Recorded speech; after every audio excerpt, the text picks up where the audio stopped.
Kashi news channel, सच है तो बोलेगा। भगवान जगन्नाथ के स्वस्थ होने के बाद गुरुवार को वाराणसी के 80 स्थित जगन्नाथ मंदिर से उनकी भव्य डोली यात्रा निकली।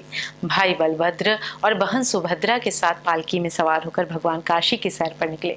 इस अवसर पर हजारों श्रद्धालुओं का सैलाब भगवान की एक झलक पाने के लिए उमड़ पड़ा।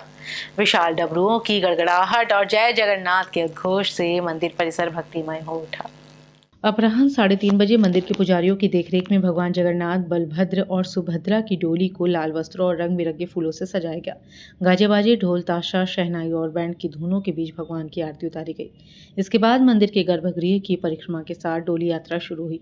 यात्रा 80 चौराहा, पद्मश्री चौराहा, दुर्गाकुंड, नवाबगंज, खोजवा बाजार, शंकुलधारा, पोखरा और बैजनाथा होते हुए बेनी राम बाग पहुंची। भक्तों ने उत्साहपूर्वक डोली को कंधा दिया और नाचते गाते जयकारे लगाए। यात्रा मार्ग पर जगह जगह भगवान की आरती उतारी गई। डोली उठाने के लिए भक्तों में होड़ मची रही। श्रद्धालु पूरे श्रद्धा भाव के साथ जयकारे लगाते हुए यात्रा में शामिल हुए। भक्तों का मानना है कि भगवान की डोली को छूने और उनके दर्शन करने से उनकी कृपा प्राप्त होती है। परंपरा के अनुसार भगवान जगन्नाथ अपनी मौसी के यहाँ विश्राम के लिए गए। रात भर विश्राम के बाद मध्य रात्रि में भगवान जगन्नाथ, बलभद्र और सुभद्रा की काष्ठ प्रतिमाओं को रथ यात्रा चौराहे पर पहले से सजाए गए विशाल रथ पर विराजमान किया जाएगा। इसके साथ ही शुक्रवार तड़के से विश्व प्रसिद्ध रथ यात्रा मेला शुरू होगा, जिसमें हजारों श्रद्धालु शामिल होंगे। यह डोली यात्रा और आगामी रथ यात्रा मेला वाराणसी में भक्ति और आस्था का अनूठा संगम प्रस्तुत करता है। भक्तों का उत्साह और भगवान जगन्नाथ के प्रति उनकी श्रद्धा इस आयोजन को और भी भव्य बनाती है। जगन्नाथ जी के बारे में मेरे पास शब्द नहीं है कि मैं क्या कहूँ। ये तो प्राचीन तरह से चला आ रहा है मेला, और इस मेले में हम भी पहली बार आए हैं। मुझे देख के अच्छा लगा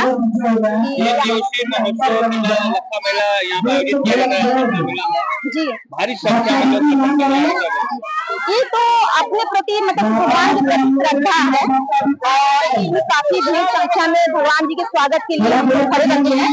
2 मिनट के लिए यहाँ पे भगवान जी का आरती होता है, और आरती के बाद फिर भगवान जगन्नाथ जी तो देखिए, जगन्नाथ ऐसा है कि 15 दिन पहले बीमार पड़ते हैं, उनको रोज काढ़े का भोग लगाया जाता है।